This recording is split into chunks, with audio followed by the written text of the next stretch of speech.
Vamos dar continuidade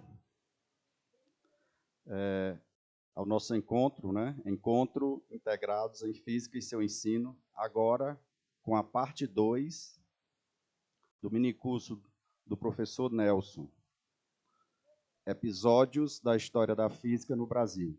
Vem para cá, professor Nelson.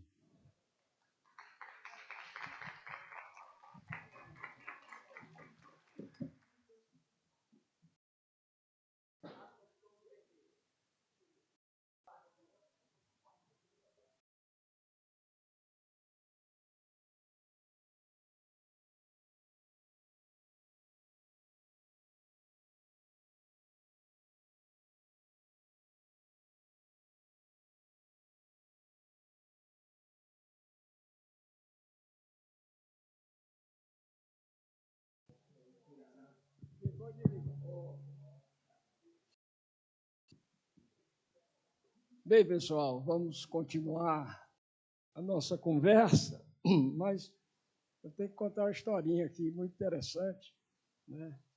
Porque eu vou fazer primeiro propaganda de um colega e coautor, Marcel Novaes, que escreveu aquela monografiazinha sobre a mecânica quântica básica, que é um livrinho para ajudar no MNPF. E ele é um cara brilhante como físico, mas ele gosta de literatura e resolveu ser romancista. Agora ele já escreveu uns livros sobre a criação dos Estados Unidos, do modelo e da União Soviética. Agora ele escreveu um livro que é um romance, se chama Os Automóveis Ardem em Chamas. Algo parecido com aqui, né? Mas num outro contexto, né? Porque o livro trata exatamente de uma revisitação a 68. Né? É um livro interessante, não tem nenhum assim... É um livro, um romance que eu aconselho. E então eu fiquei impregnado dessa história, né? Eu revivi, eu me identifiquei claramente no livro como o Careta. Embora que se passe em São Paulo e a gente estava em Fortaleza. E aí eu chego hoje aqui e encontro quem? Joaquim. Levante aí, Joaquim, por favor. Joaquim é professor da Física Nuclear do Instituto de Física da UFRJ. Olha aí, já tem um aluno dele ali fazendo um dedinho ali. E o Joaquim era meu veterano em 68. E junto com um colega, que eu não vou citar o nome aqui, era o que iniciava a gente no marxismo, na Revolução, né? Mentor, nós tomamos o Instituto de Física, né? E eu seguia ali, o Careta, olhando aquilo, querendo aprender. E a pessoa que era mais influente mesmo, que era muito amigo dele até hoje, não vou dizer o nome, ele era um marxista militante, fazia seminário de Marx, eu não entendia nada. Mas eles organizaram tudo, mudaram o currículo, introduziram o Berkeley, o Feynman, botamos os professores para fora, tomamos o... Tudo foi ele aí, que era meu tutor, né? E muito tempo depois eu encontro o Joaquim e digo, Joaquim, e aquele nosso líder? Aí ele disse, não, você recebeu uma carta dele, rapaz, agora, um telefonema, dizendo, olha, tal, contando isso aqui. Mas, Joaquim, eu tenho uma coisa para lhe contar. Encontrei Jesus. Então, ele é a origem da minha brincadeira do Encontrou Jesus, né? Então, é um prazer enorme que Joaquim, acho que é a primeira vez, né, que ele não se converteu ainda, quem sabe, se na sua senioridade ele vai se converter ao ensino. Beleza, gente? Então, eu queria fazer esse registro. Então, vamos começar? Passa aí. Eu posso passar. Muito bem. Então, para atualizar o Joaquim, né, que não teve na parte 1, nós falamos aqui da astronomia, né, começando com a astronomia dos Tupinambás, depois as experiências no Brasil sobre gravitação, né? Depois falamos um pouquinho muito pouco sobre o início da física teórica no Brasil, que foi essencialmente no final do século XIX, começo do século XX, pelos matemáticos, né? Não existia aquela história do físico. Depois, a questão da física experimental do Brasil, trabalho do Borise, né? Importante sobre raios catódicos e raio-x. E discutimos, finalmente, o grande evento que foi o eclipse solar, né, de Sobral e a relatividade geral. Nós terminamos aí. Então, agora vamos entrar no século XX. Né, sobre a história da física, episódios da história da física do século XX. E eu vou começar com um assunto que eu acho muito interessante e pouco conhecido, merece ser resgatado, essa questão, e são os primórdios da pesquisa em teoria quântica, certo? Ainda na década de 10. Década de 10. Certo? Então, a quem nós devemos isso? A esse indivíduo. Alguém conhece? Hein? Pois eu vou apresentar a vocês. Esse cara é um cara importantíssimo que merece ser reabilitado. Né? Teodoro Ramos. Primeiro eu vou dizer de quem se trata, depois o que ele fez. Ele nasceu no Rio de Janeiro, em 1885. O pai dele era um engenheiro, foi o construtor do bondinho do Pão de Açúcar. Né? Você conhece, né? Só. Aí ele veio para... Ele se formou lá no Rio, se formou na Escola Politécnica e veio para São Paulo. Ele, talvez por isso, uma pessoa muito recatada, a gente sabe pouco da vida pessoal dele. Muito difícil. Eu pesquisei adoidado e é muito difícil você achar coisas pessoais. Eu e o Deu, né? O Ildeu está comigo nessa pesquisa, o Ildeu de Castro Moreira. Mas ele é um engenheiro civil da Poli. Veja só, em 1916, imediatamente, 2 anos depois, ele já tinha o doutorado, aqui em São Paulo, na Escola Politécnica. Né? E veja, a tese é sobre as funções de variáveis reais.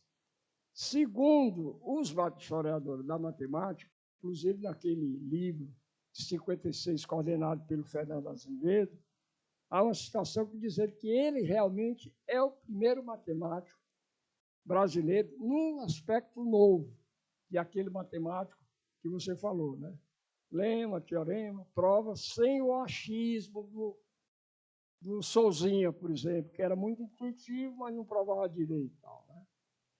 E essa tese, até aí, Oliveira Castro diz que é a contribuição mais importante da pesquisa matemática brasileira antes da criação da Faculdade de Filosofia, Ciência e Letras, de 1934, que ele que ajudou a fundar. Então, ele é professor, realmente, da Poli desde 1919, da Cátedra de Geometria Analítica, escreveu um livro em francês, 1933, foi o primeiro diretor da Faculdade de Filosofia, Ciências e Letras da USP, que participou da missão à Europa, que trouxe todos aqueles pesquisadores italianos, franceses, para a criação da Faculdade de Filosofia e Ciências e Letras. Foi ele que foi lá. Eu vou contar, inclusive, ele procurou em Roma, nada mais, nada menos, para trazer para o Brasil Enrico Fermi. Aí o Enrico Fermi disse, não, mãe, eu não vou não, tal, mas eu indico uma pessoa. Nós vamos falar sobre a pessoa que ele indicou, que foi importantíssima para o desenvolvimento da física no Brasil. E ele publicou vários trabalhos originais, o que era muito raro no Brasil, foi membro de comissões de educação do Conselho Nacional e exerceu cargos públicos, inclusive foi prefeito de São Paulo, num período de 3 meses, assim, mas foi. É uma figura muito curiosa, muito interessante. Mas o que é que ele fez de relevante para nós? Isso aqui, ó. Relatividade geral da teoria atômica de Bohr-Sommerfeld. Você já pensou isso? Isso foi em 1919, 20. Vocês glorificam com devida seriedade Niels Bohr pelo primeiro modelo atômico bem-sucedido com o uso das regras de quantização iniciais do Planck. O Planck quantizou o oscilador harmônico e o Bohr quantizou as órbitas, né, de Kepplerianas do modelo de Rutherford. E aí chegou batata, né? Eu não vou contar aqui, conto depois como é que foi que ele chegou a transição, os níveis de transição, energia, etc. Mas chegou e o modelo de Bohr ficou conhecido e aplicado ainda no ensino médio, né? Aliás, no curso de Fundamentos da Matéria da ILO, a primeira palestra que eu dou é Desconstruindo Bohr, o modelo de Bohr, né? Então, mas a história não é bem essa, né? O Mike Morley, aqueles bichos, em 1887, examinando essa linha H-alfa do espectro do hidrogênio, notaram que não era só uma linha, era um dublê. Era um dublê. Quer dizer, o modelo de Bohr já não funcionou aí. Mas o Sommerfeld, né, disse o seguinte: está faltando relatividade. Vamos pegar a quantização PdQ igual a NH, a integral, e vamos, ao invés de colocar o momento clássico, vamos colocar o relativista. Né? Aí, com isso, bacana, foi usando a mecânica relativista que ele chegou ao split. Ó. Não é esse primeiro termo, é o de Bohr, mas tem uma correção aqui que dá exatamente o split. Bacana, tá, todo mundo comemorou, tal. Né? Bohr, Sommerfeld. A relatividade restrita entrando na teoria atômica. Perfeito? Bohr, esse é o modelo de Bohr-Sommerfeld. O que é que fez o Teodoro, o nosso herói? Ele disse o seguinte: bem, se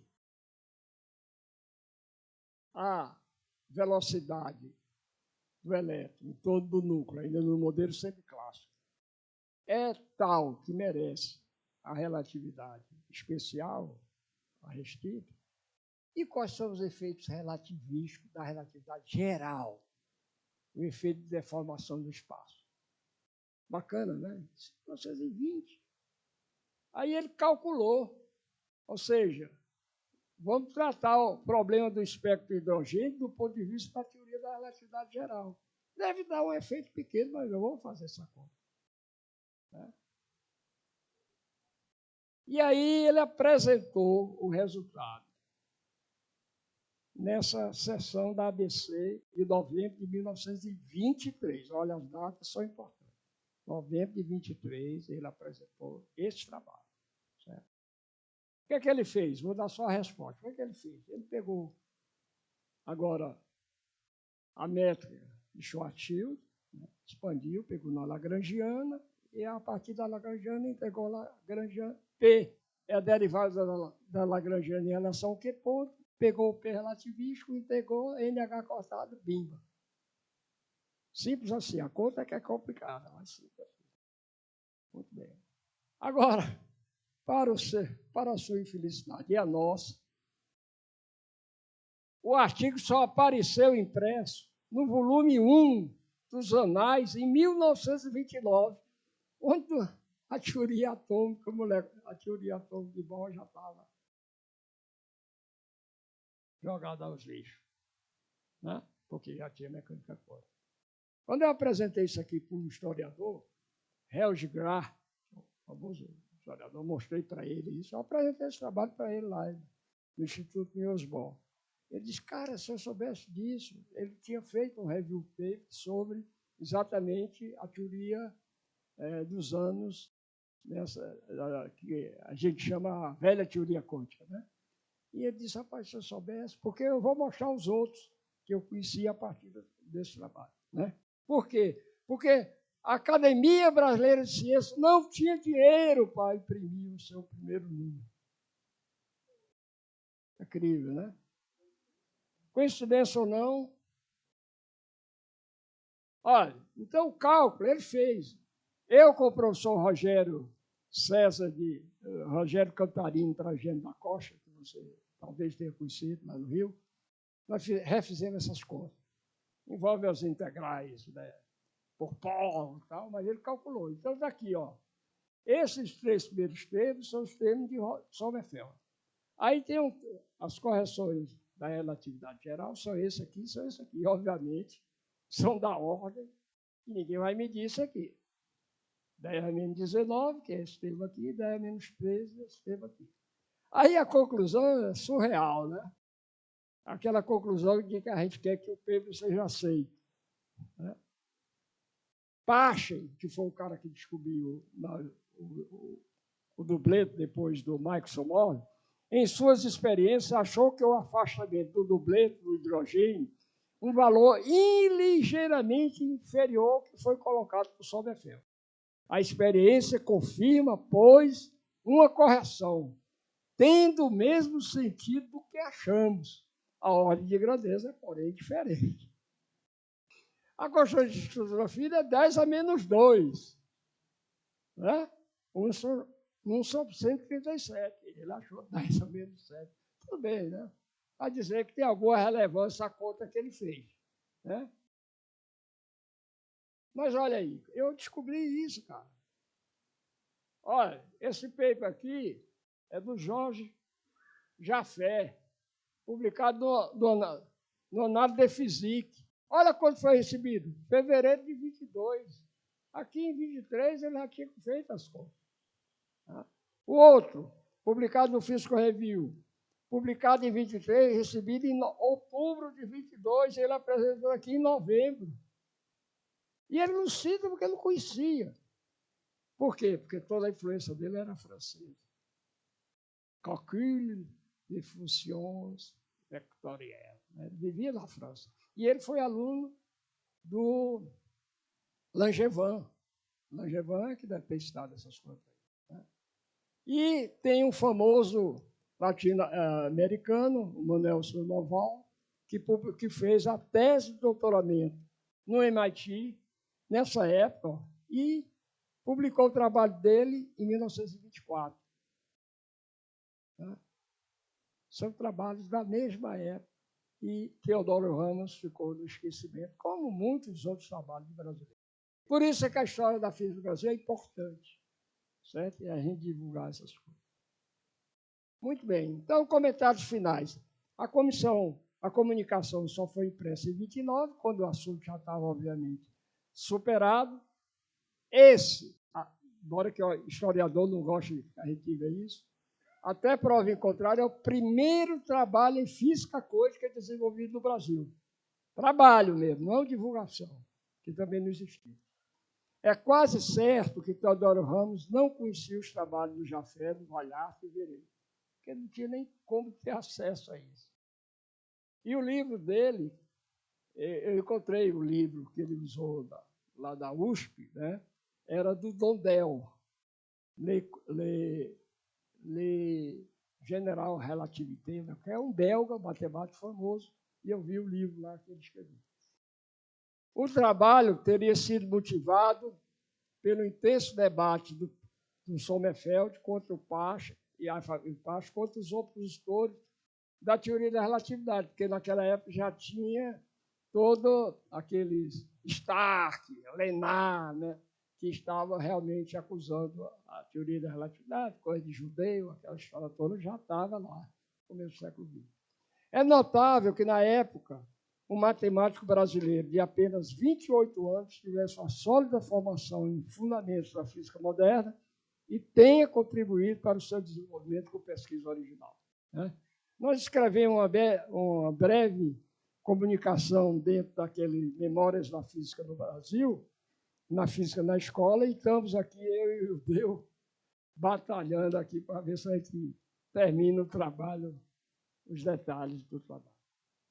Muito bem. Aí ele virou, né, ele virou um especialista em mecânica quântica, né? Ele publicou aqui umas notas de aulas que ele deu em 1933, que ele chamou Introdução à Mecânica dos Quantos, em 1933. E eu reproduzi as notas, né? Atualizei. Olha, gente, é fantástico, vocês devem ver lá. Não tem nenhum erro conceitual. E ele apresenta a mecânica quântica de Schrödinger e a mecânica matricial de Heisenberg, com propriedade. São 4 artigos que eu republiquei na Física da Escola. É só vocês irem lá e procurarem. Isso aqui é do boletim do Instituto de Engenharia. Isso é a história da física no Brasil. Vamos lá, vamos olhar. Tá? Okay. Aí eu gostei muito disso aqui. Isso aqui era do Estadão, né? Ele publicou os prefeitos de São Paulo, né? E está aqui o Teodoro Ramos aqui no meio. Certo? Muito bem. Aqui, ele foi enviado pelos Mesquita, vamos falar abertamente, né? Que queriam criar a Faculdade de Filosofia, que era o berço da Universidade de São Paulo, depois que foram agregadas as escolas que já existiam independentes, né? E ele foi mandado, então, para a Europa para trazer os físicos, matemáticos, biólogos, e historiadores, antropólogos, né? Todos que vieram funcionar como o cerne, né? da Faculdade de Filosofia. Então, essa é uma foto de 1934, está aqui ele sentado elegantemente, tá certo? E ele participou internamente inúmeras brigas, né? Você pode imaginar que ele trouxe um professor de matemática francês italiano que ia brigar com o cara que estava na boquinha para ser catedrático. Isso, então, teve aluno brigando e tal. E já tinha a história, né, de ridicularizar, né, Mussolini, porque nessa época os italianos, todo dia, na hora da aula, eles levantavam o braço. Obrigado, cantavam o hino da Itália e levantavam o braço. Porque eles assinam o contrato, o partido fascista obrigava eles a fazer isso aí. O contrato não voltaria nunca mais. Muito bem. E aí, outro evento fantástico, né, foi a visita do Einstein no Brasil. Essa está mais documentada, tem livros. Esse livro aqui, que o Ildeu fez, Einstein no Brasil, Einstein e o Brasil, tem artigos muito interessantes, pequenininho, na UFRJ. Batalha aí, vocês da UFRJ. Né? Fizeram esse livro aqui, ele só está só se encontra nos sebos. Você não consegue reeditar isso aí, um livro fantástico do ponto de vista histórico. Né? Aí tem um livro aqui sobre Einstein, o viajante da relatividade na América do Sul, que aí inclui Argentina e Uruguai, né, que ele fez no mesmo período, do Thomas Kuhn, e foi realmente um happening fantástico a vida do Einstein ao Brasil, que não veio trazido pela comunidade científica, mas veio trazido pela comunidade judaica. Né? Ele veio pela comunidade científica para Buenos Aires. Já tinha alguns cientistas, inclusive tinha um que conhecia de Berlim, tal, matemático, mas aqui foi a comunidade judaica que o trouxe. Aí tem opção de eventos, tal, mas é um tipo de evento que está muito bem relatado na literatura. Você vai atrás, tem livros, Física na Escola, já coloquei na revista de Física, no Ano Mundial, saiu. Então, essa visita aqui, ele sempre, falei antes, né? O europeu vem ao Brasil, terno branco no Ceará, os outros estão tudo preto. Aqui é a mesma coisa, é o único de terno claro. Né? Tem coisas curiosíssimas, você comeu vatapá, né? Passeou, etc., xingou, porque o Thomas Kean conseguiu o diário dele. Pagou uma graninha boa lá para a Universidade Hebraica, mas pegou. Então tem coisas bacanas, né? Ele comentando por fora, né? O cara que fez a apresentação da Academia Brasileira de Ciência dele, falando em francês, né? Que era a língua que ele se expressava, por exemplo, e aí depois ele escreveu no diário. Esse pessoal fala demais, né? Me apresentaram tomou mais tempo do que a minha palestra, né? E depois eu fui lá em Rondônia e coloquei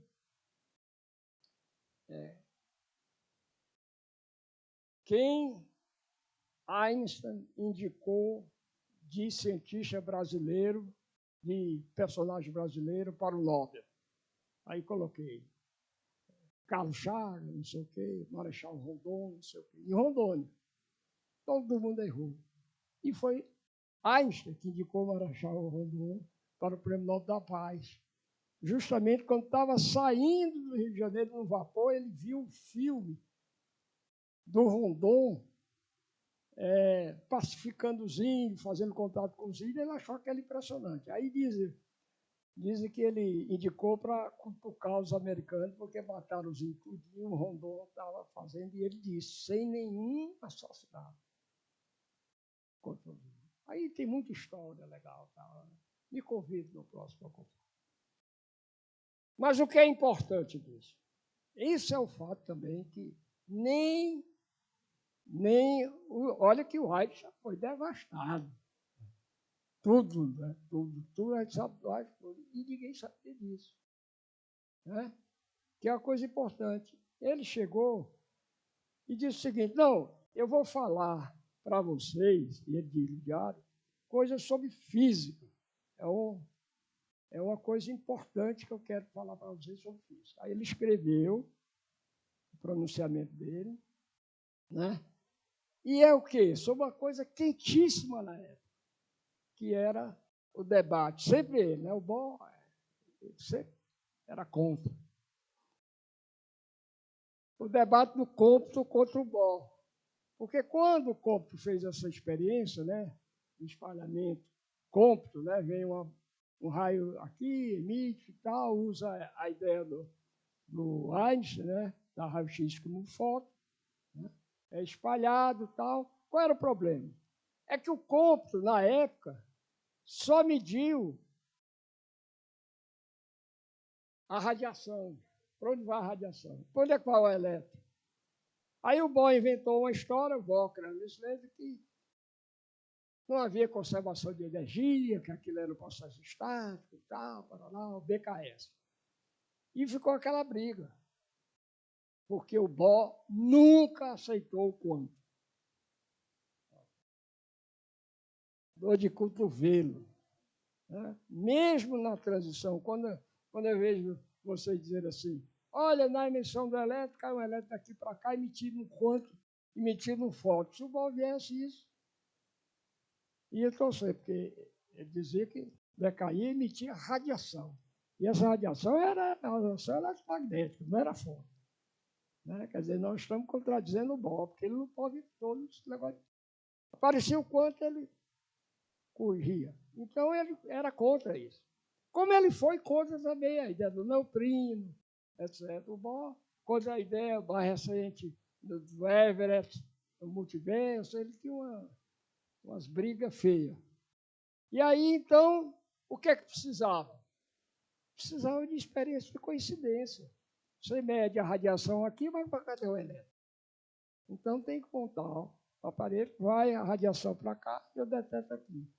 Então, ele diz aqui, ó, para verificar o que se ocorre realmente, é necessário que se utilize um aparelho capaz de constatar um único processo elementar de absorção e de, respectivamente, registrar a emissão de um único elétron. O Alberto era impressionantemente claro. Impressionantemente claro. Esse dispositivo existe numa ponte eletrizada, onde o único elétron por ela apreendido gera pela formação secundária de íon uma descarga momentânea suscetível de ser medida. Com essas duas pontas convenientemente dispostas, Geiger e Bode conseguem responder à importante questão da existência da correlação estatística dos fenômenos secundários mencionados acima. E antes ele diz que, contra o debate dele com Bohr, tal, a ideia do quanto, etc, etc. 2 páginas, escritas no papel do Hotel Glória. Eu cheguei a conhecer a suíte que ele ficou, né? E ele dizia, apreciava a Baía de Guanabara. Aí veio aquele cidadão lá aí, que comprou o Hotel Glória, né? Não vou dizer o nome dele aqui, porque é inominado. E aí acabou com a suíte, etc. Absurdo, absurdo. Né? Memória aqui. Então, veja, eu achei isso aqui fantástico. E o Alfredo Tomasquinho Moreira e o Deu, eles escreveram isso na Ciência Hoje, depois foram apresentar isso no Congresso Internacional, ninguém sabia. Aí de que nós no Brasil não sabemos, imagino. E é curioso porque ele achou com um parente distante, porque ele entregou por... não lembro. Ele entregou, o cara guardou e passou e ficou perdido. Aí o Ildeu e o Tomasquinho acharam, e aí o cara deixou só fazer o facsímile, guardaram o facsímile, o cara ficou com a preciosidade. Né? Depois de muito tempo, quiseram comprar e o cara tinha perdido. Parente, terceiro lá do cara. Como é que é o nome daquele? Roberto. O cara da Globo, Roberto. Ele mesmo, Roberto Marinho, que era um divulgador da ciência muito importante nessa época. Muito bem. Outra coisa importante que aconteceu, não sei se vocês sabem também, vocês sabiam dessa? Olha, eles não sabem nada. Marie Curie esteve aqui em 1926, logo depois do AIDS. Ela já tinha 2 prêmios Nobel. Quer dizer, era animado naquela época no Brasil, pelo menos para uma comunidade pequena. Né? Então, agora, ela não tinha nenhuma motivação científica. Ela já diz claramente que a motivação dela era política, movida pelo desejo de contribuir para a união universal das inteligências, para a cooperação internacional dos sábios, benefício da vida e, portanto, da paz. Passou 45 dias no Brasil, a convite do Instituto Franco-Brasileiro de Alta Cultura. Não é alta costura, né? Porque os franceses são muito... Quando eu olhei a primeira vez, alta costura, não, é alta cultura. Eles são mais conhecidos pela Hot. Proferiu 11 conferências, quase mataram ela. Na Escola Politécnica, Rio, viajou para São Paulo e Belo Horizonte, porque ela foi lá naquele instituto que tem até hoje, né, Instituto de Atividade para o Câncer, ela foi lá. Visitou o centro de pesquisa e atrações turísticas, ao lado de pesquisadores, políticos e membros da Federação Brasileira pelo Progresso Feminino.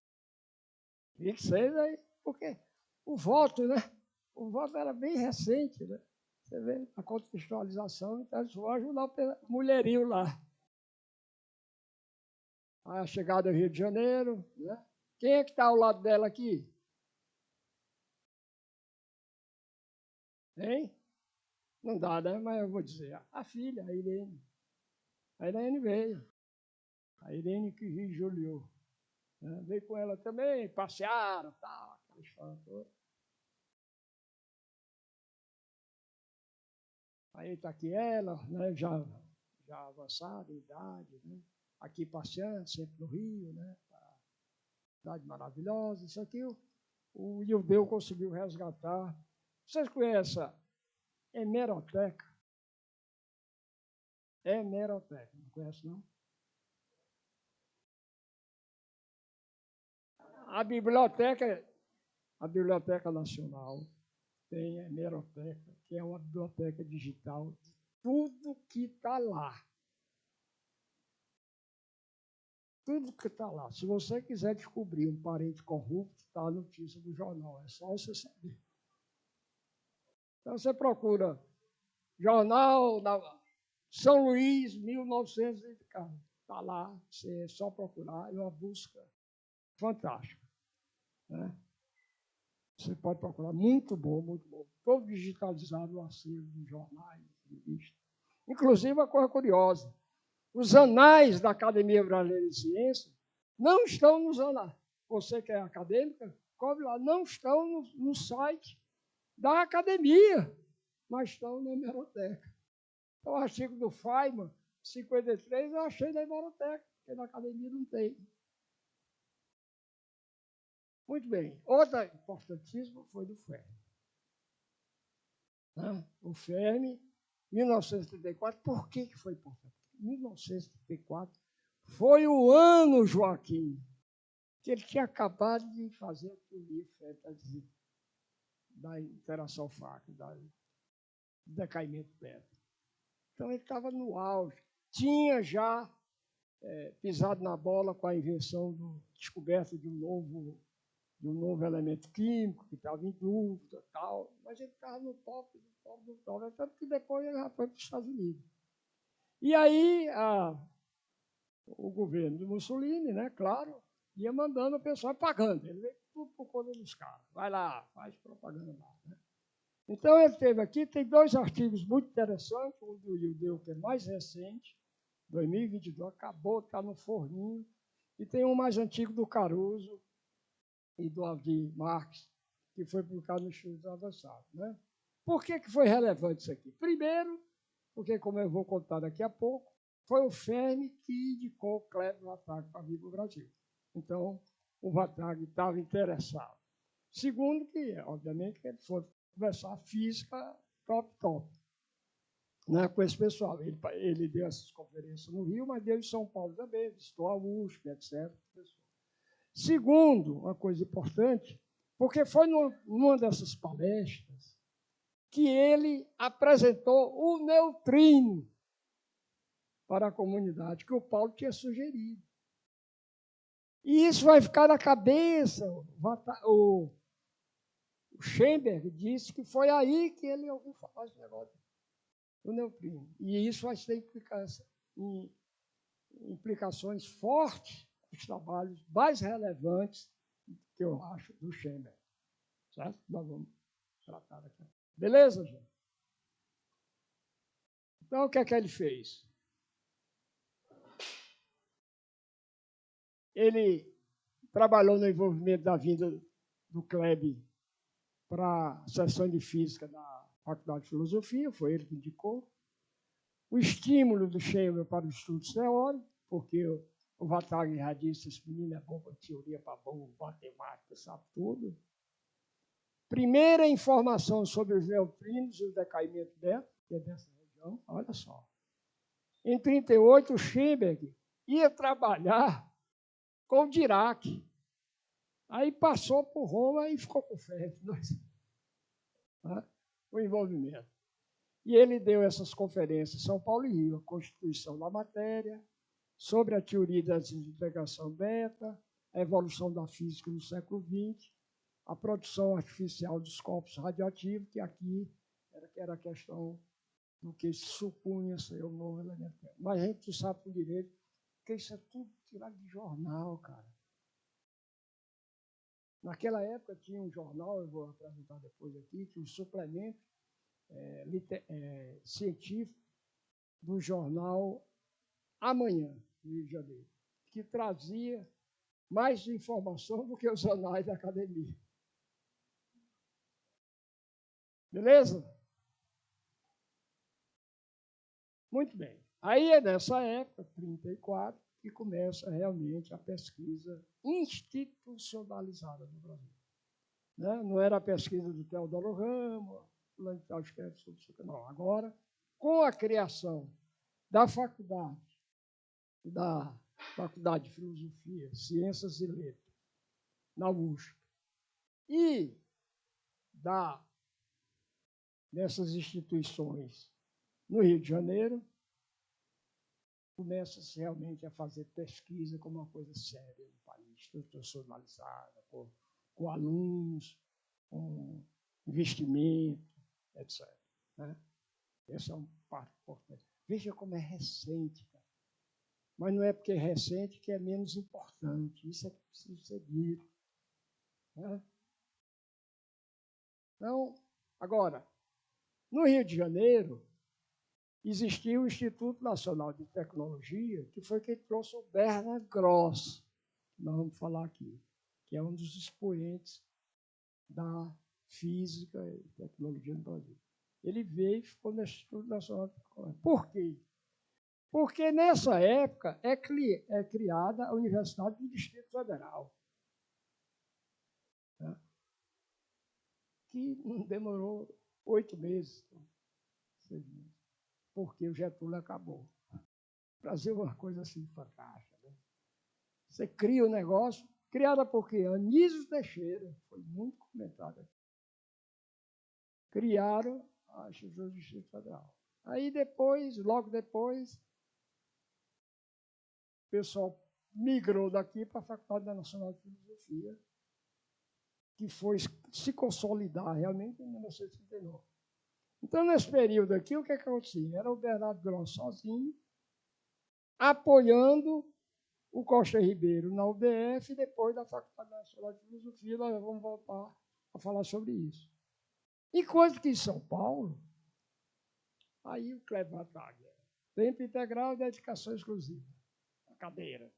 Tinha assistente e dava aula para engenharia. E aí começou a identificar os caras espertos.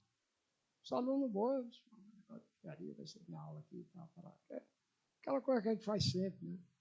Esse negócio de engenharia é chato, tal, tem um negócio legais aqui e tal, né? Então, essas são as questões, né? Quer dizer, esse é o primeiro prédio, né, da Faculdade de Filosofia e Ciências e Letras. Esse aqui é o prédio da UDF, de 1935. O Getúlio acabou logo e depois já foi criada a Faculdade Nacional de Filosofia, sem nenhum ideal dos seus proponentes originais da UDF.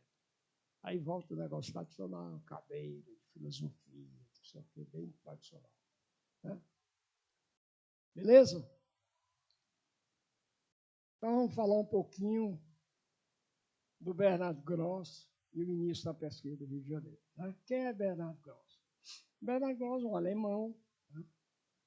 E, segundo ele, teve uma influência muito grande de uma tia, porque trouxe ele para conhecer o Brasil, ele muito jovem. E aí é óbvio, né? Quando começou a ascensão do Hitler, ele, ou bem ou mal, não sei se bem ou mal, ele escolheu o Brasil. Né?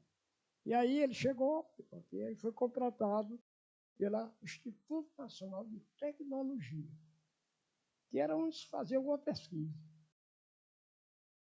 E a formação dele era o que havia de quente na época. Física naquela época, experimental, era raios cósmicos, porque é de graça. Você só precisa fazer detetor bom, né? Até hoje, raios cósmicos é de graça. Não precisa de investimento de acelerador, nada. Aliás, nem existia.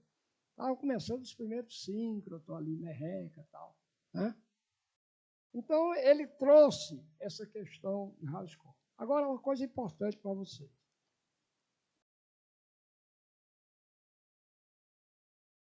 Qual era o approach dele? O approach dele era um programa fenomenológico. Ele não estava atrás de usar as teorias da época, que já tinha mecânica quântica, já tinha começo da eletrodinâmica quântica, certo? E ele não estava preocupado com isso. O negócio era fenomenologia.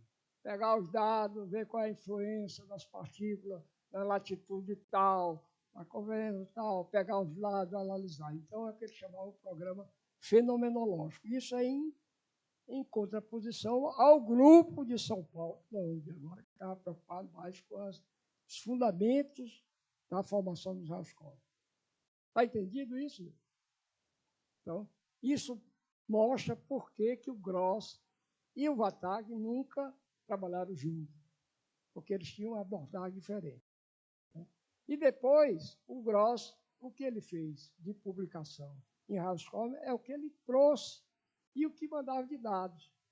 né? Ele não tinha assim, uma coisa independente porque ele não media aqui, certo? Aí, o que é que ele fazia? O Gross era fantástico, ele é muito criativo.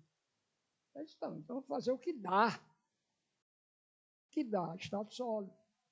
Né? Então, ele começou a trabalhar com esses estudos de dielétricos reais, ó, por volta de 37.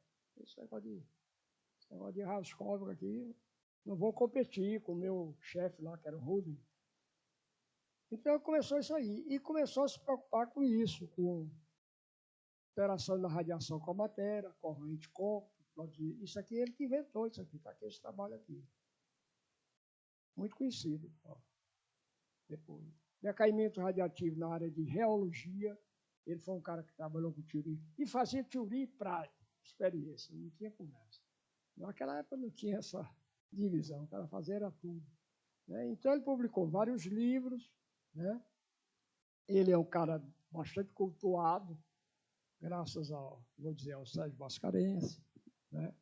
Então, nós temos muitas informações sobre ele. Tem várias pessoas que escreveram. É realmente uma figura muito interessante e que deixou como pupilos, obviamente, o Joaquim da Costa Ribeiro, nós vamos falar agora, o Armando Dias Tavares, cujo instituto da UERJ, hoje em dia é Instituto de Física Armando Dias Tavares, cujo filho trabalha lá também, o Sérgio Mascarenhas, que não quis ficar no Rio, foi para São Carlos, e o Plínio Susskind de Rocha, que foi, como diz, foi um físico excêntrico.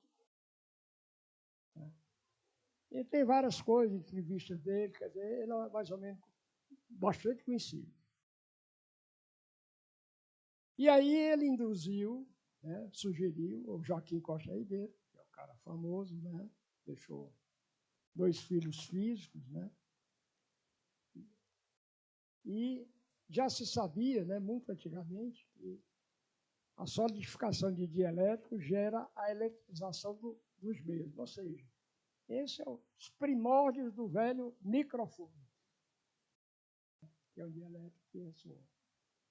E aí ele começou a obter eletretos pela solidificação da cera de cada uva. E aí ele conseguiu encontrar que o importante na fabricação desses eletretos era a fase. Melhor do que a solidificação era justamente na fase líquida sólida, que tinha os efeitos melhores, e ele descobriu, então, esse efeito termodielétrico, que é conhecido, bastante conhecido. Se você olhar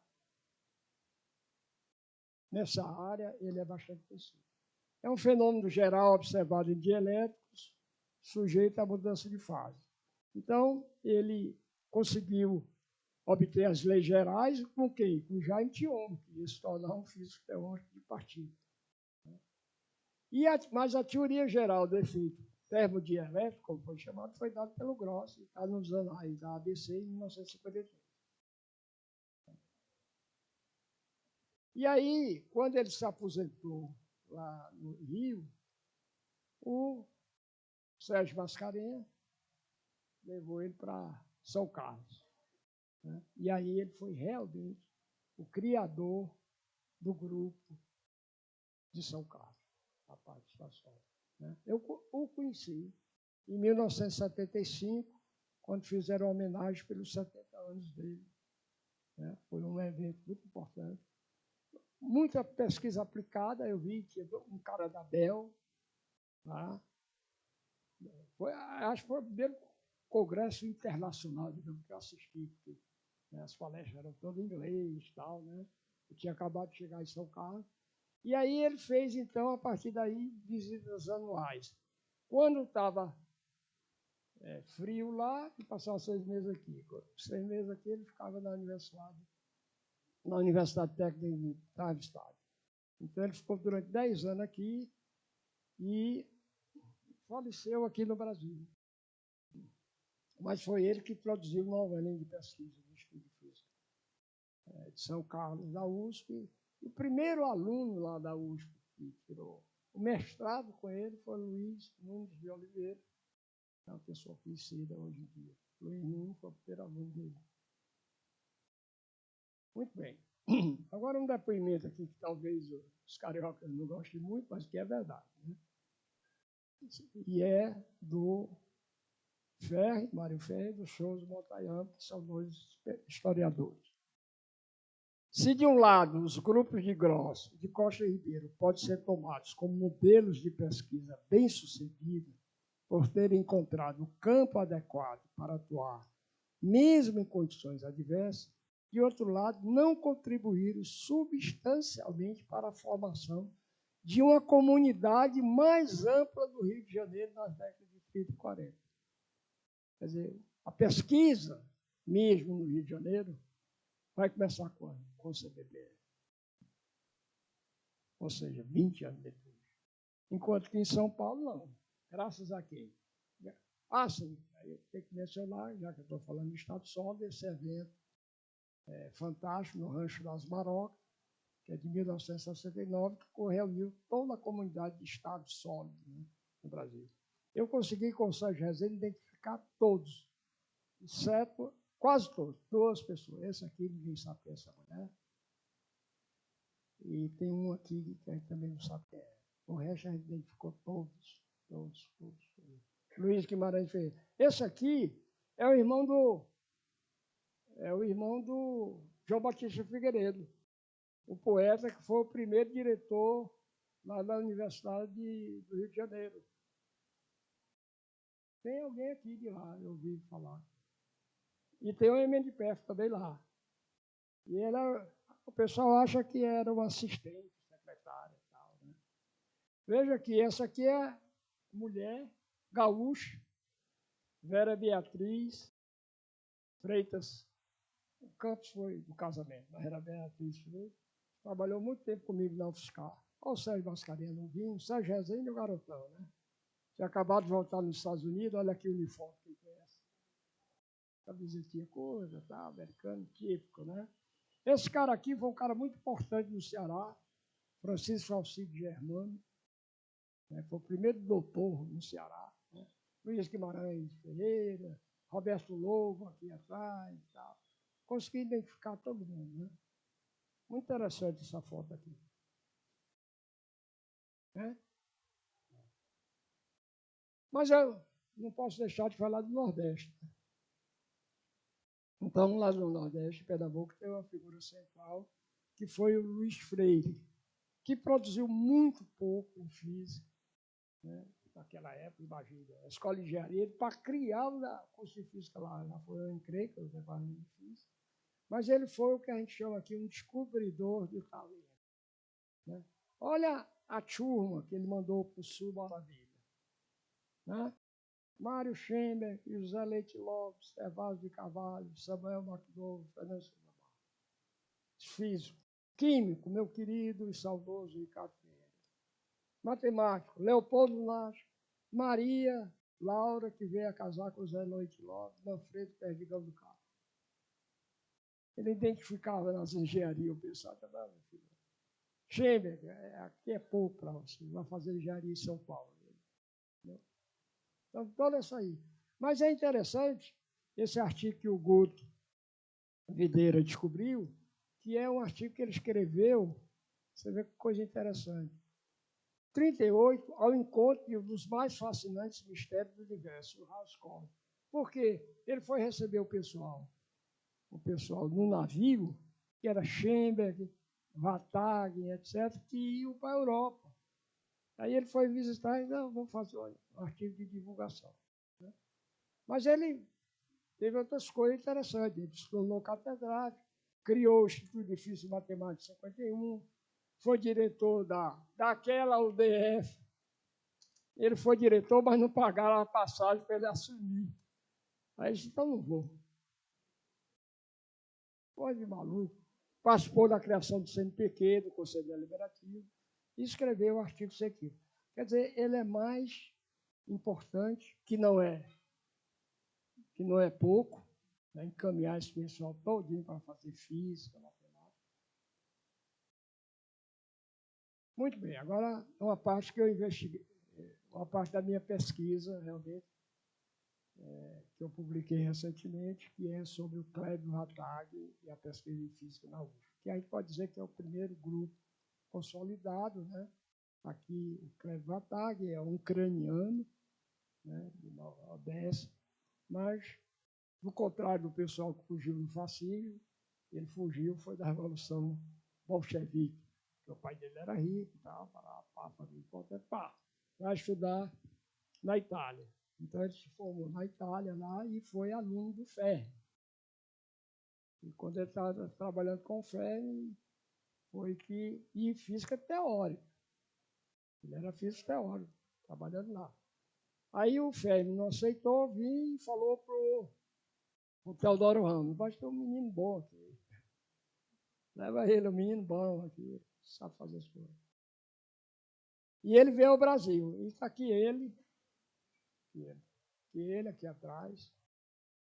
Esse aqui é o Peppo Occhialin, que não vamos falar muito dele, importantíssimo, tá certo?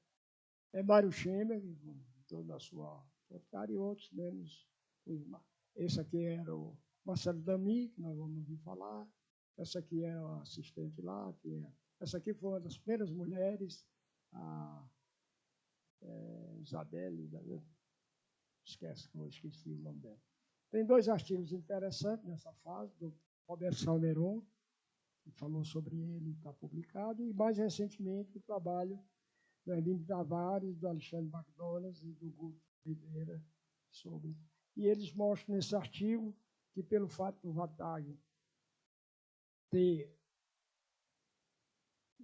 atuado na física teórica, mas criado um departamento, uma pesquisa em física experimental, e conhecer toda a gangue internacional, né? Ele teve em Cambridge, ele teve com Bohr, ele teve com todo mundo, então é a primeira característica de internacionalização da pesquisa do Brasil, é com o Clébio Hattag. Né? Muito bem. As linhas de pesquisa dele: teoria do campo, com ênfase em teoria de campo não locais, estrutura de espaço, né? Estatística de partículas a alta temperatura, astrofísica, e aqui eu vou falar mais, que é a produção múltipla de mestres. Isso aqui já é a parte final da vida dele, quando ele voltou para Turim. Mais rápido. Então, são esses raios cósmicos, né? Naquela época se sabia que era raios cósmicos, né? Mas não se sabia direitinho o que ele gerava, né? Sabia que raios cósmicos não eram raios, né? Eram partículas que batiam com os núcleos e geravam muitas outras partículas e ninguém sabia direito o que era. Mas deve ser elétron, deve ser próton, mas tinha um negócio bem esquisito no meio aí que a gente não sabe, né?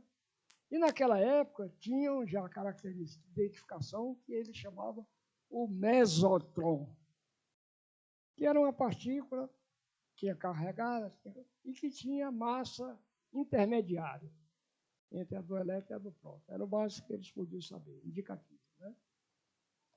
E nessa época, então, o que é que se sabia? Que existia uma componente mole, que era basicamente fóton, mas existia uma componente penetrante, que era a dúvida, que o pessoal começou a chamar de mesotron.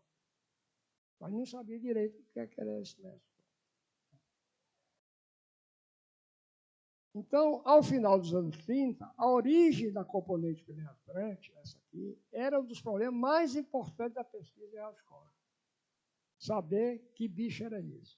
Né? A investigação sistemática dos chuveiros penetrantes foi iniciada a partir do experimento do grupo do Hattag, que demonstrou a eficácia dos detectores com um aparato mais simples do que o dos grupos liderado pelo Janossi, que estava em Manchester, que tinha uma tradição muito grande de raios cósmicos.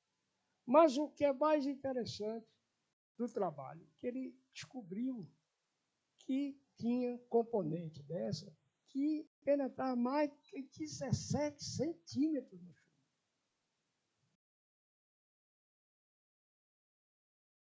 Mais de 17 centímetros, ou seja, era penetrante mesmo. Então ele chamou isso aí chuveiros penetrantes, porque antes havia chuveiros de tudo. Né? E ele então, veja, então ele introduziu uma pesquisa experimental. E essa pesquisa, segundo Salmeirão, foi tão relevante, eu sei essa história, vou contar aqui no meu artigo, eu conto essa história. Que foi tão importante que quando o Rochas voltou da guerra, Rochas não lembro já o nome dele, quando ele voltou da guerra, o orientador dele, não é o Paulo, é o outro, lembro já. Ele viu esses resultados e falou para o Rochas, rapaz, olha, nós vamos investigar esse raio, mas agora numa câmara de nuvem, direitinho e tal. E isso levou à descoberta das partículas estranhas. É quebrar um paradigma fundamental da época lá, que eram seus caos. O Joaquim pode dar uma aula aqui para a gente da relevância da descoberta desses caos por causa da interação que eles tinham. Interagiam fracamente e fortemente. Né? Muito bem. Então, como é que ele fez isso? Aqui está no meu artigo, ó. Propaganda, hein?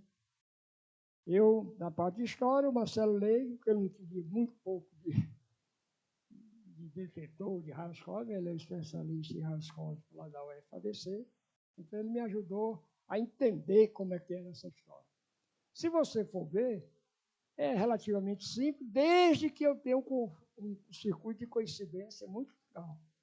Porque isso aqui era argônio e hidrogênio, nos tubos, certo? Separado por chumbo, em vários arranjos, e o circuito tinha que dizer o seguinte, chegou a partícula aqui, para mostrar que era de um chuveiro.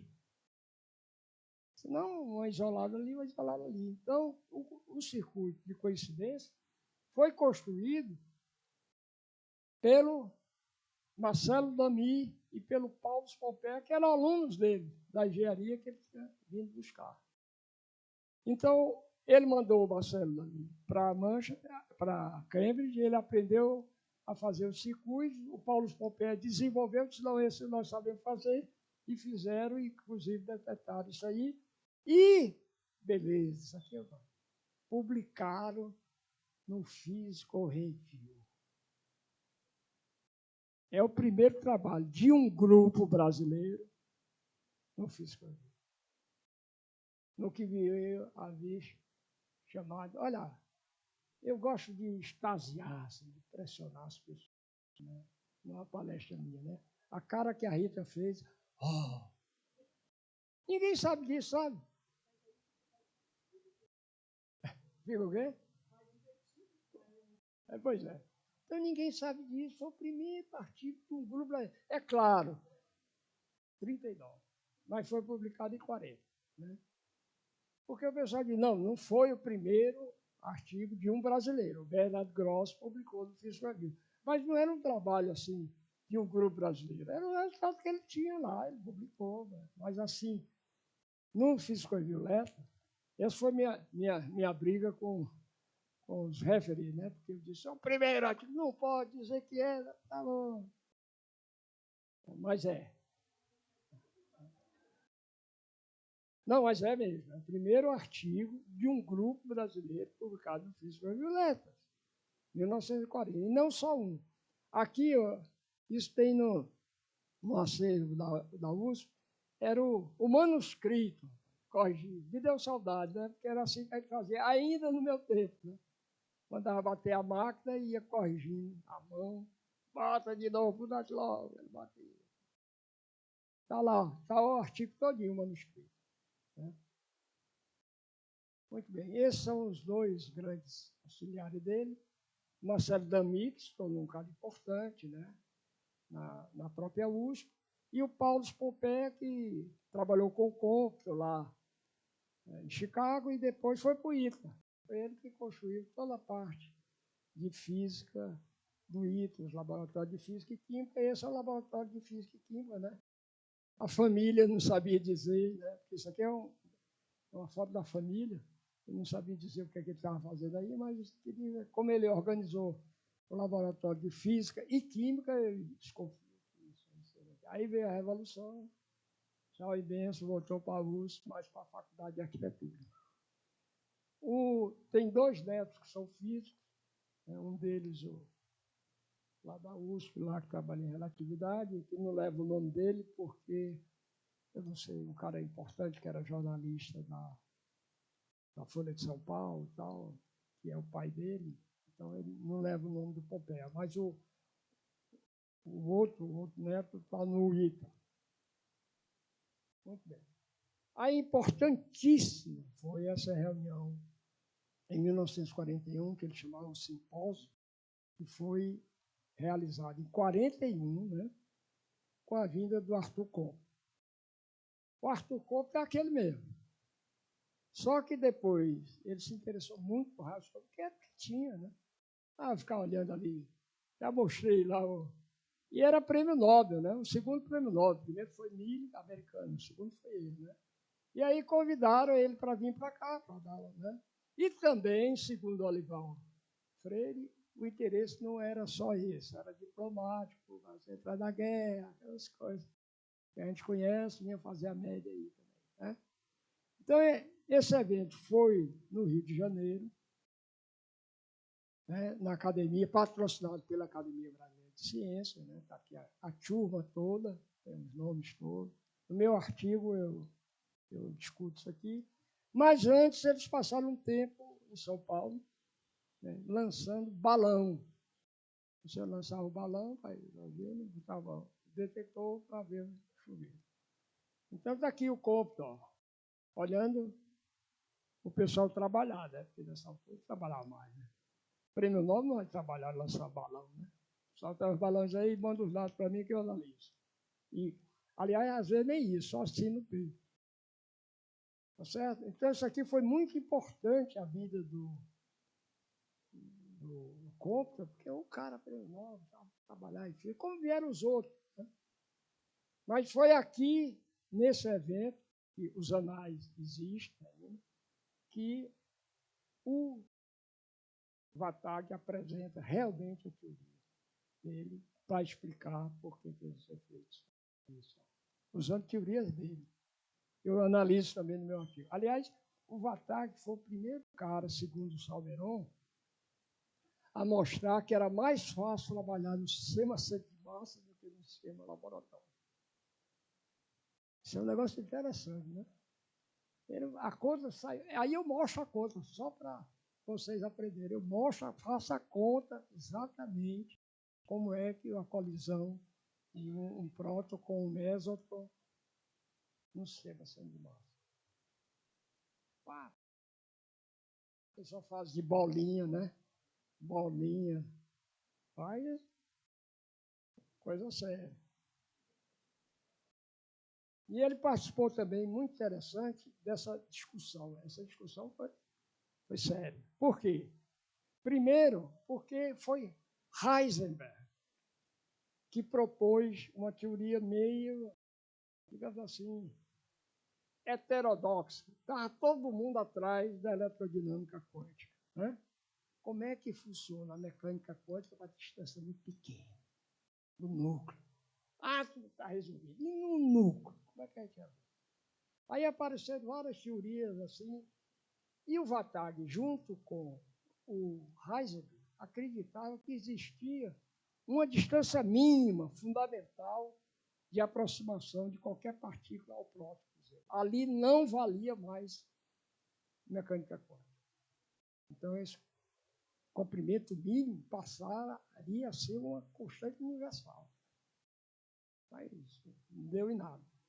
Mas aí, em 1939, o Heisenberg tinha proposto uma teoria que ele chamava a teoria da explosão, ou seja, que a produção era uma produção múltipla.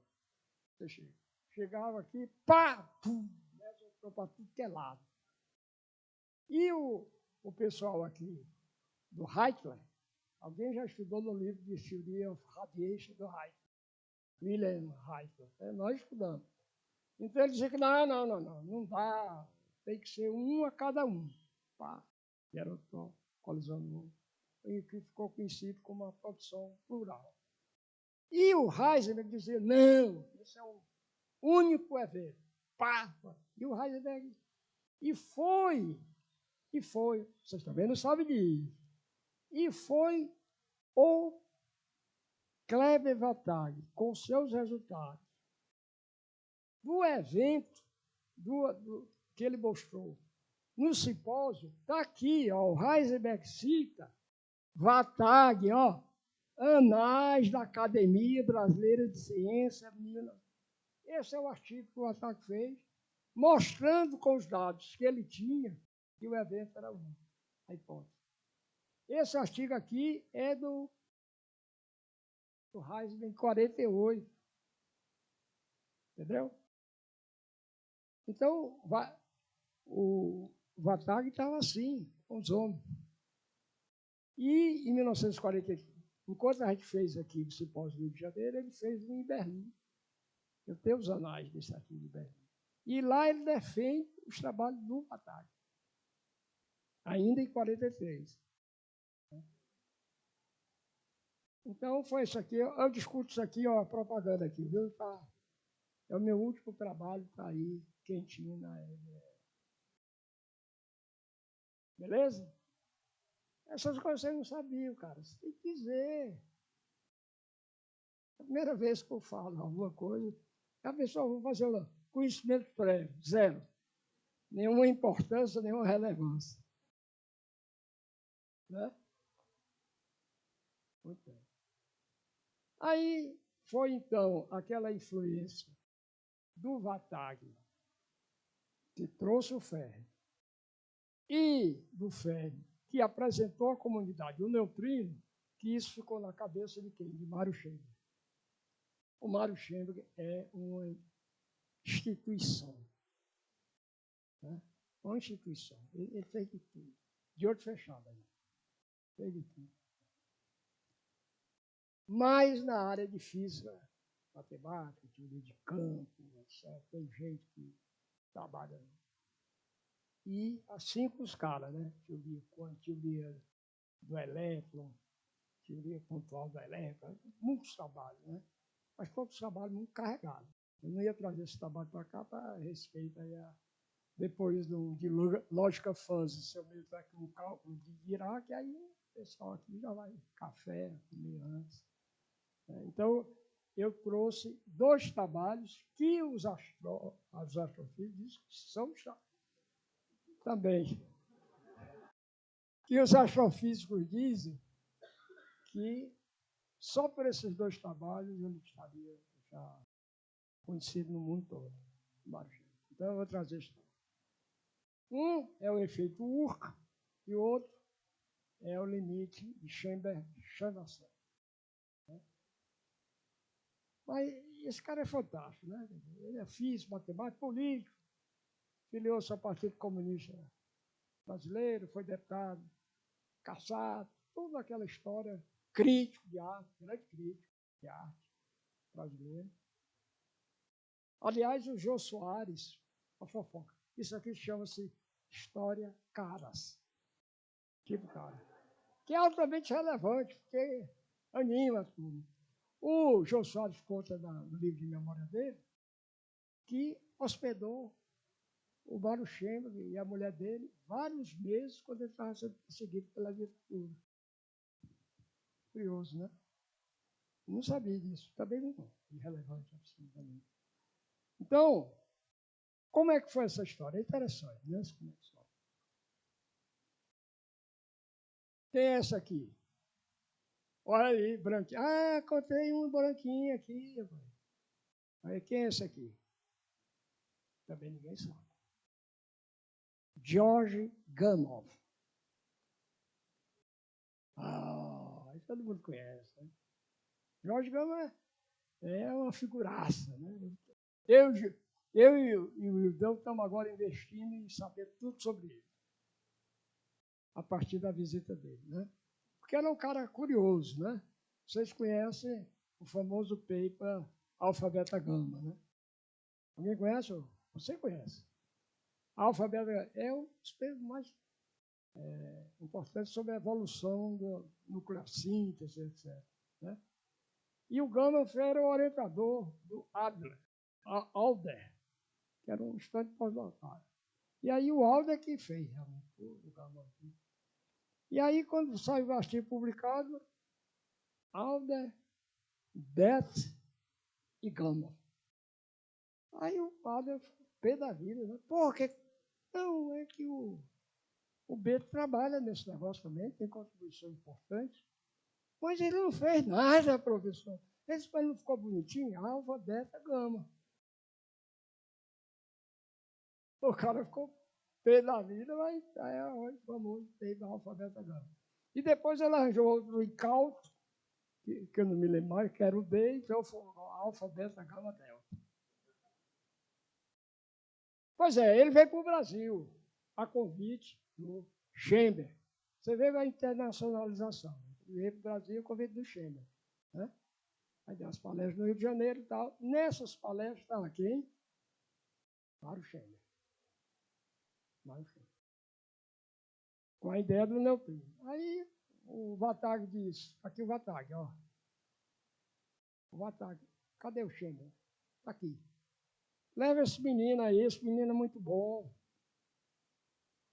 Esse menino é muito bom, leva ele aí, já passou lá com fé, leva ele aí, vamos embora. Vamos.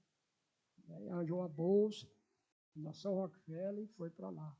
Pra ele, né? E aí foi então, está aqui ele aqui, ó. Esse cara aqui, ó, esse é o Chamber. E esse aqui é o Chandrasekhar, que era um estudante indiano lá do... E ele está aqui, ó, foto tirada nos Estados Unidos, em 42, quando o Chamber estava trabalhando com o Gohan, ele chama de Chandrasekhar. Chamber que é o sexto, da esquerda para a direita, bem atrás da mesa. Olha quem está aqui do lado. Quem é esse menino aqui? Pauli, que previu o neutrino, né? Que vocês conhecem. Né? E ele publicaria, então, um importante trabalho em astrofísica. Nessa foto, Gama é o primeiro sentado à esquerda, é o grandalhão, né? Lá da mesa. Ele era alto, né? Esse cara é claro, quem escreve aquele livro dele tem que ser um cara bem-humorado e tal, né? É tanto que esse bom humor dele é que levou a esse efeito Urca. Por quê? Ele conta que foi o Schellenberg, ele conta que ele encontrou o Schellenberg no cassino da Urca. Aí isso não é verdade, é claro. Ele assistiu às palestras, o Otávio deve ter apresentado, aí, porque ele gosta de história, né? Conheci lá um físico bom e tal, ficamos jogando lá, vendo as vedetes e tal, fico imaginando, né? As vedetes lá, aqueles shows famosos do cassino da Urca, não sei o quê, e aí o menino foi lá, né? Aí publicou esse efeito Urca. Ele publicou 2 trabalhos, né? Isso aqui é ideia do Chamber. O Chamber chegou para lá, rapaz, não colocaram neutrino nessa história, nessa reação. Né? Aí ele disse, primeiro, um paperzinho tímido, the possible role of neutrino in stellar evolution, aí foi recebido em 23 de 11, e em fevereiro, as pessoas trabalhavam naquela época, pós-doc trabalhava. Não é essa enrolação de hoje, não, é trabalhar. Também ele tinha bolsa na Fundação Rockefeller, não era do CNPq. Aí, então, ó, 3 meses depois, aí eles publicaram realmente a teoria de que na evolução estelar, essa é a reação que se deve falar. E aí fizeram conta. Rapaz, eu tentei ler, Joaquim. Rapaz, são umas 10 páginas de conta. Mas em cima das reações nucleares para comparar com a experiência. E aí isso foi. E aí ele diz que chamou isso aqui como Urca Process. E ele conta na memória dele, diz assim, eu chamei de Urca Process, mas eu tinha que me garantir com os referees. O que é Urca? A América adora Urca. Aí ele botou Ultra Reaction. Não botou no peito, mas se perguntar, eu pergunto. Ele disse para o referido que sabia, aceitou. E a ideia da URCA é o seguinte, é que ele dizia que a produção aí da evolução, o aparecimento de neutrino, a descarga é tão grande que é semelhante à quantidade de dinheiro que o pessoal perde na roleta. Aí ele chamou de efeito URCA, mas ele disse que ninguém perguntou nada. O Chamber conta essa história, muito interessante. Né? E aí ele diz as propriedades de absorção, as contas direitinho, que obviamente eu não vou entrar nesse detalhe. Está acabando, né? Está acabando já, então vamos lá.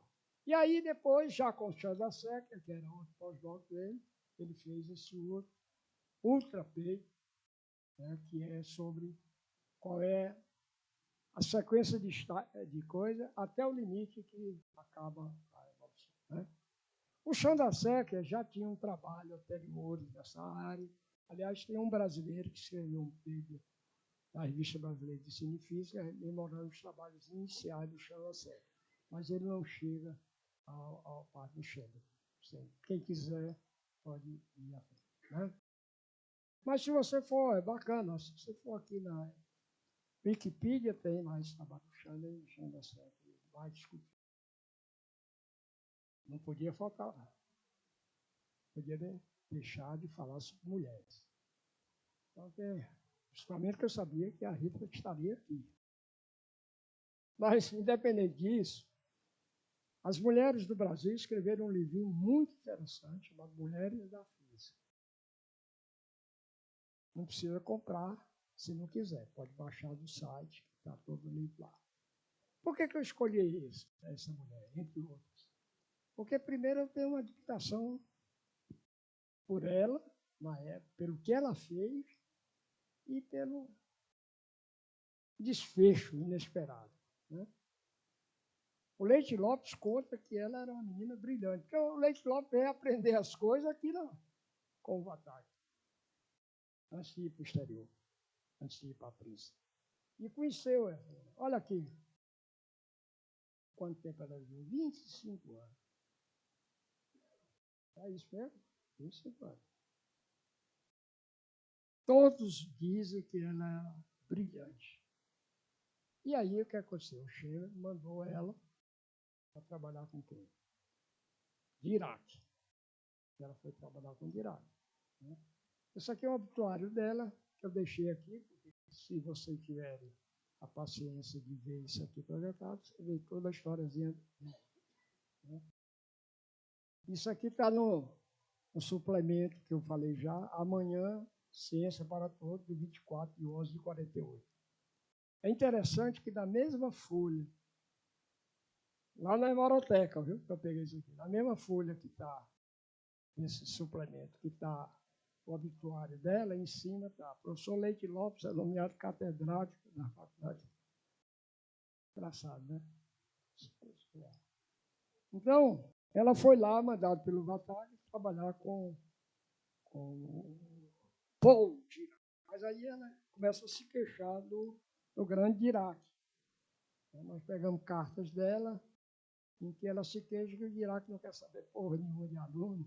Estava sempre nos Estados Unidos, em Princeton, e aí ela manda uma cartinha aqui para o Vatag, dizendo, pô, agora que o cara voltou recentemente de Princeton, que eu ia conversar com ele, ele me disse que vai voltar para lá daqui a 1 mês.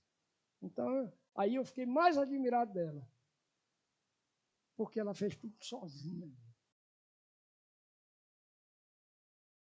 As meninas aqui, não me lembro o nome, acho que é Valkyria, elas, tendo em vista essa carta, começaram a ver outros alunos, entre aspas, do Dirac, que se queixavam dele, que ele não gostava de conversar, etc. Aliás, o Feynman reclama, né? O Feynman daquele jeitão dele, falando, e o Dirac, oh, yes, oh, good. E aí não é o Pais, é o Dyson, conta a historinha, que foi aluno dele, de mecânica quântica, depois foi para os Estados Unidos. Aí ele disse que a gente fazia pergunta para ver se ele falava alguma coisa fora do script, né? Porque ele era muito recatado. Aí ele se queixa, tal, ó, I'm very disappointed about this, since he has only recently returned from America.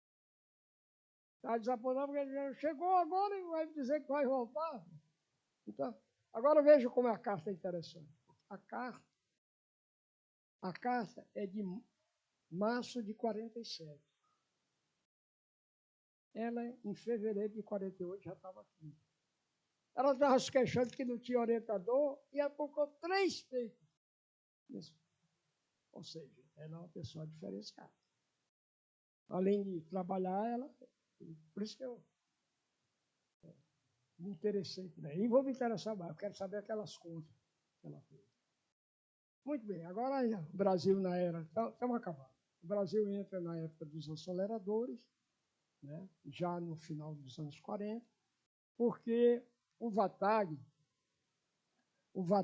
mandou, ainda antes que ele mandou o Marcelo Damy para construir o Betatron, que eu vou falar daqui a pouco, né? Então, já no final da década de 40, 49, 50, o Brasil disse, olha, não é rádio escola, não, agora é a época dos aceleradores, né? Então, isso aqui era o Van der Graaf, que é um gerador eletrostático, né? Aquele mesmo, levanta a cabeça, só que um pouquinho maior, né? Gerar carga, etc., para acelerar, né? Depois, na PUC do Rio tem, mas depois, um Van der Graaf. Aí isso aí virou depois o pellet, né? Já na era dela. Então o Brasil começa aí a partir, todos esses geradores eram geradores eletrostáticos, certo? Mas aí veio a fase dos ciclotrons, né? Esse aqui foi a primeira Betatron, em 1950. O Betatron é um síncrotron. Por que ela é chamada de beta? Por causa da desintegração beta. É um síncrotron normal, bota o bichinho para dar litros, acelera o bichinho, é o originado do nosso Sirius. Não é nada mais que isso, né? Então, está aqui, o responsável era o Marcelo Damy. Aqui está o professor Zé Goldenberg, já ele instalado, bonitinho. Aqui o prédio construído, né? Você vê que a USP está cheia de prédio. Olha que prédio bonito, né? O Peloton, depois começaram a construir o prédio. Ou seja, o Brasil estava levando a sério a questão, né? Era logo depois da guerra. Então, física nuclear era o que havia. Matéria condensada é coisa das décadas de 70. Tal. Naquela época era física nuclear. O que é que você quer ser? Física. Senão, não tinha física. E esse é uma história fascinante. É a história do síncroton-cicloton. Que esse era o grande sonho do pessoal do CBPE. Fazer. E eles entraram nessa usando o prestígio do Lattes. Quando o Lattes voltou, que eu já contar, só vou falar do Lattes. Os caras quiseram dar lá de Berkeley, o Lawrence queria dar para ele. Tá tudo bem, Alan, mas você tem que vir aqui testar, tal. Aí você pega e disse, não, eu compro e instalo no CBPE. Então, isso aqui é, no artigo do Costa Ribeiro, a primeira montagem. Nunca funcionou no CBPE. Né? Aqui, ó. Quem não falar disso na aula de eletromagnetismo, não assistiu minha palestra. Porque é trivial, né? Você calcula a força do lório, o raio, a frequência. Qual é a diferença fundamental? É que aqui, a frequência aqui, não depende da energia. Você bota lá, vai girando. Mas isso aqui vai até 10 milhões de eletronvolts, porque a partir daí o elétron é relativístico. Aí você tem que colocar depende da energia do feixe. Então, para você manter em feixe, você tem que dar o input, aí você tem que sincronizar. Então, por isso que é síncrono, né? E aí ficou a briga aqui, olha, caras. O problema é que o dinheiro foi administrado por um cara do CBPF, desconhecido, inominável. Ele usou o dinheiro do circo para as corridas de cavalo. Corrida de cavalo, apostar. Na certa, dizendo assim, eu vou ganhar mais dinheiro, aí eu vou construir um bicho. Isso foi um escândalo. Isso foi um escândalo. Está gravando, né? Eu posso contar porque está registrado. Isso foi um escândalo. O Lattes ficou louco. Porque o Lattes, o nome dele, o Lattes era o diretor do CPPE. Entendeu? Segundo os historiadores, isso foi uma das causas da depressão profunda que o Lattes passou nessa era. Aí foi para os Estados Unidos. Aí vamos embora. Passou 3 anos fora dos Estados Unidos. Por causa disso. O tal do maldito Silvio. Ele começou a funcionar mal e porcamente. Aí, em 50 e pouco, o Instituto lá, o Centro de Pesquisas Físicas, ainda da URG, original, disse, não, a gente está sendo convidado, quem faz. Aí o Carlos Alberto dos Santos, o meu grande amigo Cássio, escreveu esse artigo muito interessante, contando essa odisseia. Então, está lá isso aqui. Então, isso aqui está em funcionamento. Nunca funcionou, está só voltar, lá do Rio Grande do Sul. Muito bem, aqui já foi mostrado o, né? Passamos então para o acelerador LINAC, LIDEAC, que ia injetar elétron no sígrafo. Eu estou aqui, o Beto chamou de branco. E no final deu nisso aí. Esse funciona. E, para finalizar, temos 5 minutos só para finalizar, porque 2 minutos. Não, porque essa aqui é uma história que não podia deixar de falar, mas é uma história muito bem conhecida, bem relatada. Então, eu não vou... Esse artigo aqui é muito bom, é um livro do Cássio, é o maior especialista em Lattes. Você é um jornalista científico da ciência hoje e historiador. Então, ele tem isso aqui, César Lattes, arrastado pela história, é um livro, está tudo lá, etc. A genialidade dele. Agora, o que me chamou a atenção, isso é uma coisa que merece ser relatada, porque também ninguém sabe. Olha aqui, isso aqui é o famoso pio, decaimento do meso. O que você mede é o meso. O pio decai muito rápido, não dá para chegar na atmosfera. Né? Como é que o Lattes chegou a isso aí, essencialmente? Porque ele foi para o grupo do Paulo lá, mas o grupo do Paulo já trabalhava muito bem com essas emulsões fotográficas. O que é isso aí, uma emulsão fotográfica? Né? Você bota uma placa, uma geleia e deposita brometo de prata. O brometo de prata vai gerar um bocado de grãozinho, então você vai, expõe aquilo lá e vai ver quando formou grãozinho. Onde formou grãozinho é porque teve uma colisão.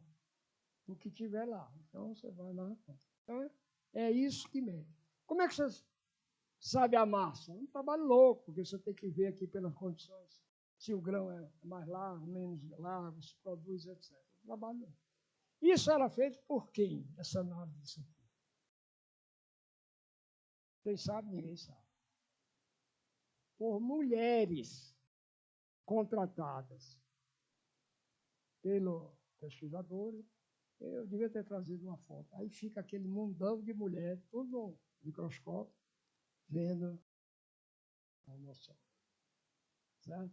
Aí, olha que coisa surpreendente. Observation of Mrs. Robert. Então, quem descobriu o meso? Foi a Mrs. Robert. Não, isso é uma questão ética para ser discutida. E o Paul ele discute isso muito. E aí ficou a crise da comunidade, de quem é descoberto. Porque aquelas mulheres passavam 15 mais dias olhando, você imagina quando as placas. Já havia isso, talvez, na astronomia, né? Na astronomia. Agora aqui, mas aí os homens esqueceram disso, ninguém fala mais nisso. O Cássio tem uma foto mostrando o pessoal do CBPF ainda olhando lá de Chacotá, e era só mulher. Inclusive no pau, ele botou a mulher dele. Ó, né? Nepotismo. Hein? Não, porque era aquela coisa, aquele negócio, você não precisa dizer, não, é só para olhar, não precisa pensar. É um machismo assim incrível. Eu escrevi um artigo aí sobre isso. Um machismo incrível, né? A mulher fica sentadinha ali, tá olhando.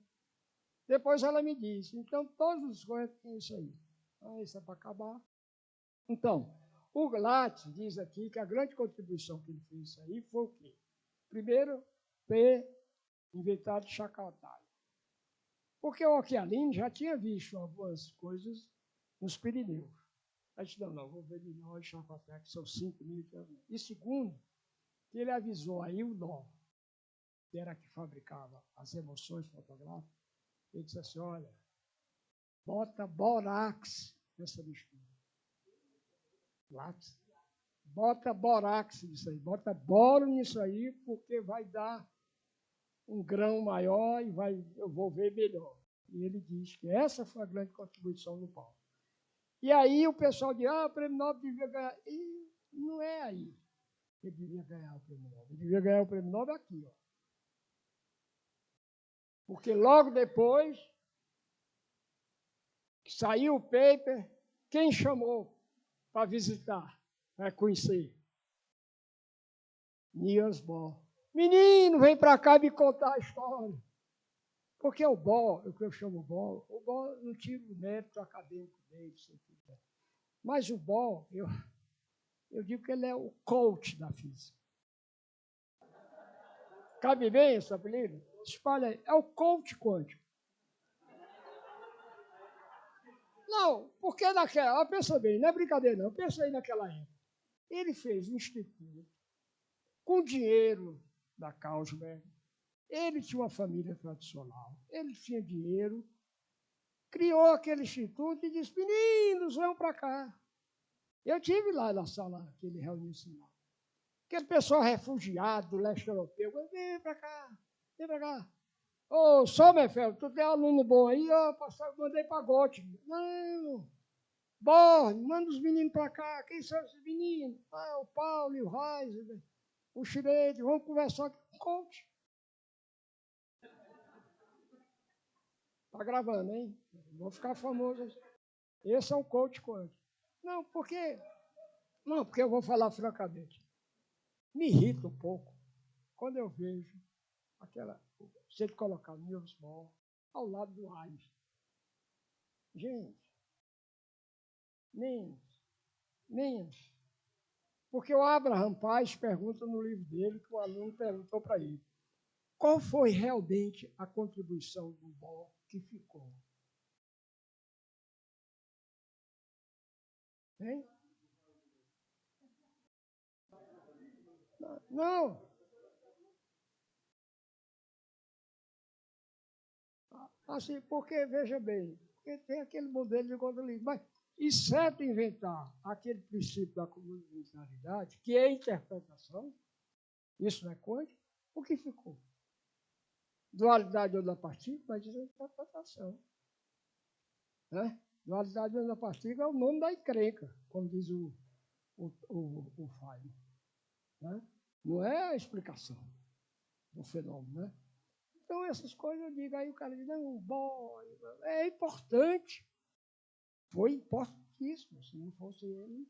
Agora o cara ficava ensinando modelos de Bohr da química, aí terrível, profundamente. Porque aí tem que ensinar como história da física. Aí o cara desses. Né? Desculpe aí. Então, aí o que é que acontece?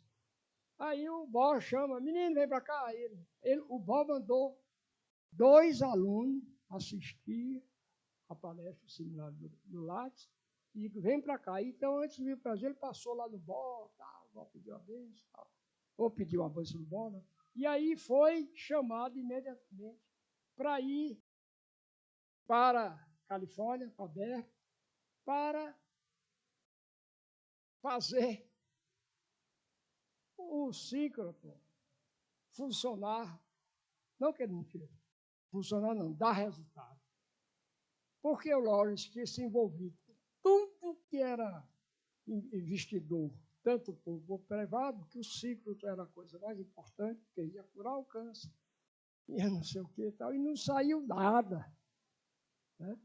E aí, quando o Lattes foi chegado lá, ele imediatamente, poucos 10 dias, ele disse, você já tem o método, só posso identificar também. Aí sim, aí eu acho que essa foi a contribuição dele. O Gardner era um físico famoso, né? Mas, mais uma vez, aí o Lattes vai, então, ter impacto fantástico. Essa aqui, não aquela outra foi na comunidade. Essa aqui foi dar um impacto fundamental. Por quê? Porque vai para o New York Times, vai para o relatório do Lawrence, né? Fica importante. O Gardner, e disseram assim, ó, finalmente, esta porra funcionou para nós. Que eram anos, isso aqui foi de 46, tá? Construído em 46, 49, já tem 3 anos sem dar resultado. Né? Então, mas aí, como sempre, né, Brasil. Então, aqui, ó, Estados Unidos, calma, viu? Promessa de Ernest Lawrence para a construção do síncroton 5. Nova fonte de energia, nascimento da física intranuclear, bomba de Mesmer, é esse vetor, ninguém disse o que é. Tratamento de câncer. Justificativa para investimento maciço do fundo público para a construção do CIM. Né? E aí ele disse, olha, agora a gente pode crescer, vamos fazer mais forte, aquela história, vamos fazer mais computadores, mais aceleradores mais potentes, etc. Olha aqui, a Universidade de Califórnia soltou um comunicado que diz, pode ser comparado com a descoberta da América. Ei, pessoal, ufanista. E no Brasil, ninguém nem sabe, né? Luta pelos professores, mudança radical, criação do CNPq, criação do CBPF. Muito bem. E agora, começa realmente o que eu não vou falar, né?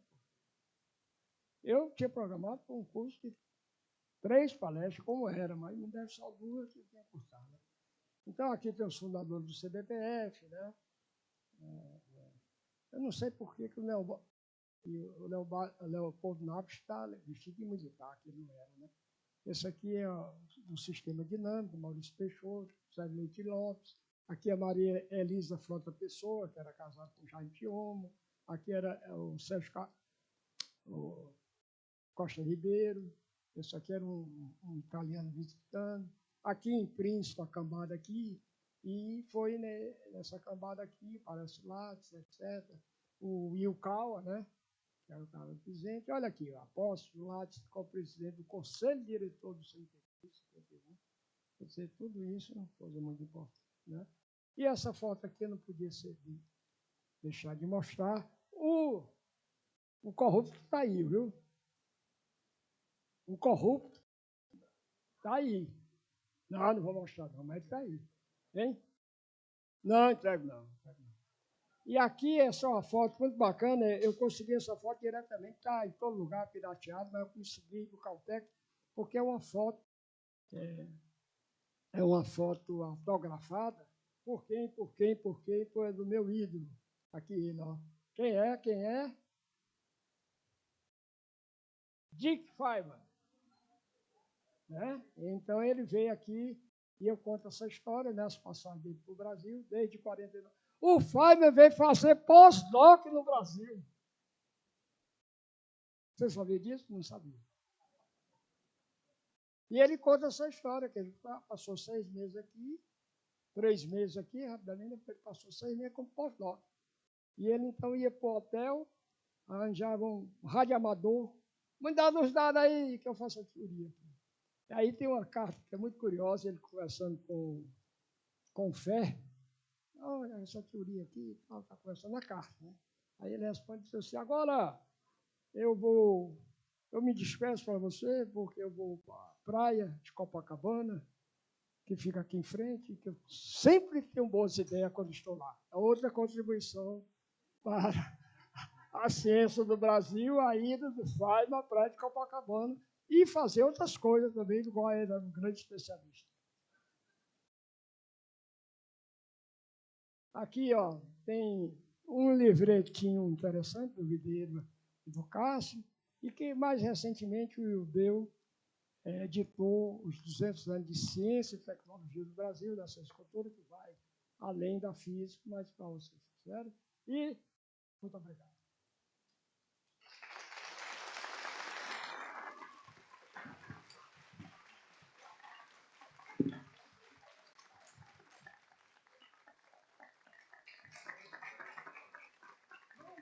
Muito obrigado, professor Nelson. Eu acredito, pessoal, que pelo avançar das horas aqui, nós não teremos tempo para perguntas, tá certo? Mas... Eu saberia responder, porque eles iam querer saber só de fofoca. Mas eu gostaria de entregar aqui uma lembrança, né, professor Nelson, aqui do nosso encontro. Se não for o azulejo, eu nem recebo. É o azulejo, pronto. Isso aqui é azulejo. O senhor pode abrir aí para verificar, professor. Vou abrir. Se realmente é o azulejo. O azulejo, lindo. Vou tirar uma foto aqui para o senhor. Depois eu tenho que tirar uma foto com o meu querido Joaquim, isso é meu tutor, cara. Meu iniciador, a vida não era boêmia, era a vida séria.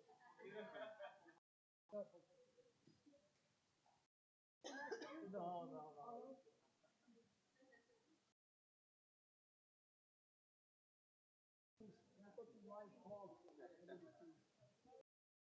Obrigado, gente.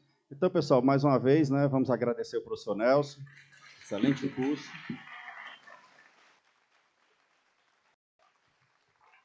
E agora o Marcel vai realizar os sorteios. Vai ter, Marcel, sorteios?